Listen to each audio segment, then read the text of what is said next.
the arm whip is making sure they're at a 45-degree angle, knee is stacked under hip, shoulders are lined up with the catcher. Make sure they're in the right position, their foot's not way back here, it's not back here, they're not stepping, dragging, they're just stationary. Make sure that shoulder's here, it's not moving, so you're making sure the shoulder is not, the chest is not pointing towards the catcher, chest is open towards third base, or if a lefty, towards first base. You're looking for that glove to stay straight, and then the elbow to be slightly bent like a banana, and the hand to be up.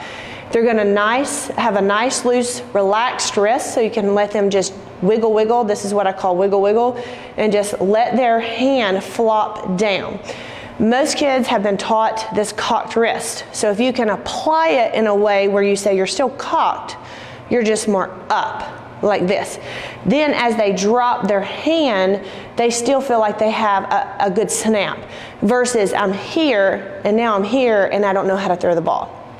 And so if they stay up like this and don't drop their hand, then they're throwing more of a curve. So allow them to drop their fingers down in the back of the hand, watch of their hand touches their thigh. The hips are still open, the hips are not super closed, the shoulders are not closed. So these are things that you're looking for them to maintain that good form.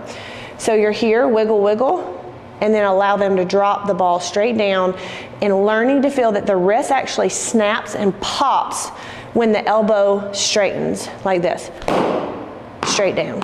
Okay, so I'm going to actually turn around, and we're going to practice this drill as if the catcher's behind me. So they're stacked, their shoulders pointing to the catcher, their arm is pointing back here to you as the catcher, and they're going to relax and drop the ball. And you want it to bounce right on the plate, the middle of the plate, not in or out. And then they can learn to snap and roll through. That's drill number 1 to really work that arm release. All right, drill number 2. All right, drill number 2 is taking that into more of a progression. And so we're going to allow the arm to start on the shoulder. Again, same foundation, same shoulder in, knee in, all the things. And you're just going to allow them to drop and snap off their side. You don't want to see shoulder turn. You don't want to see this shoulder turn, this shoulder turn. You don't want to see the palm go down. If they can't do it fast, make them go slow until they can get it. But you want to see that hand stay nice and loose and swing through the snap, and then the internal rotation will naturally happen. Again, your wiggle, wiggle, and then you can just come up to the shoulder, snap, roll. I like to separate the snap from the roll at first, and then once they get it, all the way through. So you can start here, or you can come up, but you really want to see that this arm is coming down to the thigh, and they're not rotating to try to throw the ball forward. All right, drill number 3. All right, drill number 3, we're going to start with 9 o'clock and go into a full circle. So we've started with snaps, went into a 9 o'clock, gradually going into a full circle.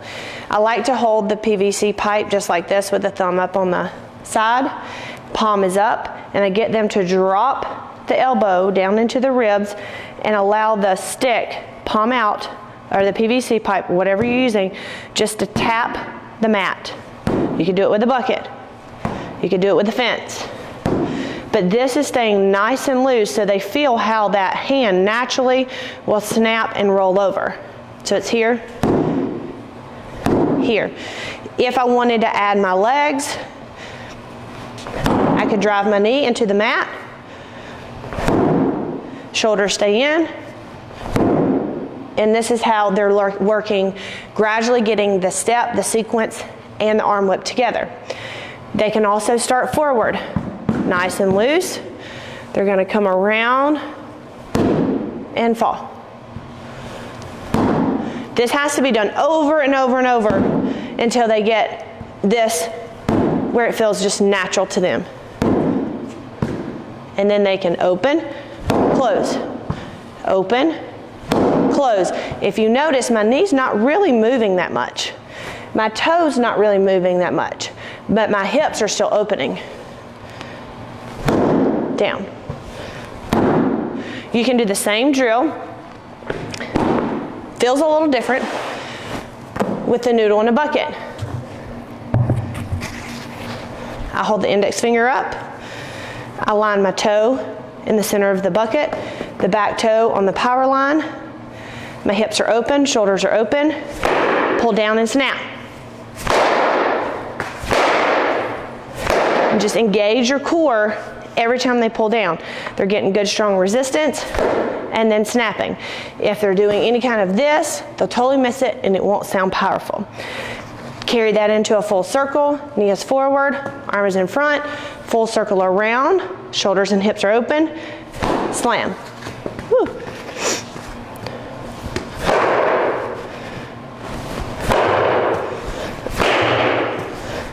As you see, the power is coming from the sequence and the closing and the resistance versus this. So what you're looking for on this is that the knee stays forward, the foot stays forward. As the shoulders and hips starts to open, you get a little movement in the knee, but the knee is very quick to close it back up and the arms stay nice and close to the bucket and to your hand. All right, let's talk about how to apply it. All right, how to apply this arm whip to a pitch is one of the most common questions I get asked. The easiest way that I can tell you to do it and for them to feel it is throwing a football, but it's not very easy to do. And so you're gonna hold the football on the seam, just like normal football. But what you're trying to get them to do is to point the football to the catcher and just throw it. They're not really snapping it, they're just allowing it to roll off their fingertips. So if I was here, it's just gonna roll down the fingertips. They're not trying to turn, they're not trying to snap. So you're just looking for that ball to go forward as it comes off, and then you're gonna finish with the index finger forward. This is a good rise ball drill as well. But we're not really trying to spin it. We're not trying to snap it. We're just trying to kind of push the point forward. So as they're pitching, the point will go back and forward. As they get open, the point goes down, and then as they come through, the point stays forward. I'll throw one for you.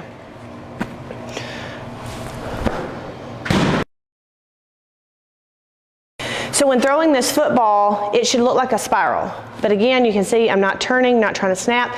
I'm actually just kind of pushing the middle finger forward and not using the index finger. So it's not about spin, it's just about, can I keep my hand in this position? That is the easiest way that I've learned to transition from drill to actually something that looks like a pitching motion. And they can get on the mound and throw it full speed with a football. They can do it with long toss, but that is a really good way to apply it. So as a parent or coach, things you're looking for with the arm whip is keeping the ball up and not going down. You may have to slow-mo it to make sure they're doing it. Drills that you're looking for is making sure you can do the arm whip to the flip where you're wiggling, the palm is staying out. You're also working on making sure that they can pull down in sequence with it, because that's another thing. If you go back to pitch and you can't get your legs right, you're not going to arm whip right. So make sure before you go into using the legs, they understand the arm whip and they understand sequencing without putting it together.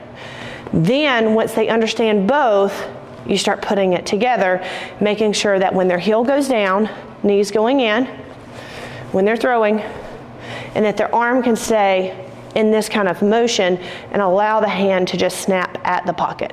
Once they can do that, you can add a ball in your glove, which is another way of applying it right before we pitch. So last and favorite drill of all times, and you need to do it every day, is allow them to throw the ball into their glove. So start with the ball up, wiggle, down snap, hold the snap, then the roll. Wiggle, wiggle, snap, roll. Glove stays down, shoulders pointing forward, down. You're looking for the shoulder, you're looking for the wiggle, you're looking for the good snap off the side, and then the roll. Then they can speed it up. They're still getting the fingers to snap through. If you have a hard time with them snapping the fingers through, Get them to learn to just spin the ball like this. They're not gonna push. It should not go high. It should roll and snap. Okay. And then go into a full circle. Ball stays nice and loose or sideways, down or sideways. Full circle, arm goes straight above the head, shoulders still forward, gloves on the pocket, snap, roll. Hold, roll. Once they get good, the arm should just snap, brush, and push right into the glove.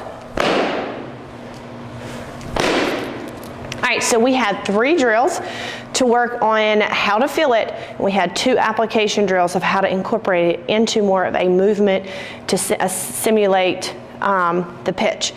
And then if you want to just take it a step further, you can get them to do the exact same thing from the mound when you're adding the load. Load, push, snap.